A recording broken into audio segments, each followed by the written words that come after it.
আমরা চলে এসেছি দেবীর ৫১ পীঠের অন্যতম একটি পীঠ বাহুলাই।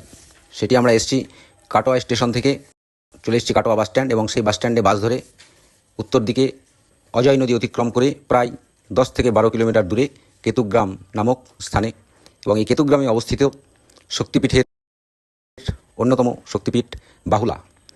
সামনে দেখতে পাচ্ছেন দেবী শক্তির একটি রূপ, যেটি বাহুলা হিসাবে এখানে পূজিত হন, এবং ভৈরব এখানে ভীরুক হিসাবে পূজিত হয়ে থাকেন। সামনে দেখছেন তার মূর্তির নিচে খড়গ, এবং অপর পাশে দেখতে পাচ্ছেন যে ঘর রয়েছে, সেখানে স্বল্প মূল্যের বিনিময়ে এখানে ভোগ বিতরণ করা হয়ে থাকে। অঙ্গনের আঙিনার অর্থাৎ অঙ্গনের পরেই যেটা আপনারা দেখতে পাচ্ছেন একটি চাতাল, সেই চাতালের এক প্রান্তে রয়েছে একটি হাড়িকাঠ লাল রঙের, এবং আশ্চর্যের বিষয় অপর প্রান্তে অপর একটি হাড়িকাঠ রয়েছে। জানি না এই দুটি হাড়িকাঠের কী গুরুত্ব, তবে সকলকে অনুরোধ করব এই বিভিন্ন শক্তিপীঠ বা আরও অন্যান্য ভিডিও পাওয়ার জন্য আপনাদেরকে সকলকে অনুরোধ করবো আপনারা আমার এই ছোট্ট ইউটিউব চ্যানেলটিকে দয়া করে সাবস্ক্রাইব করে দেবেন।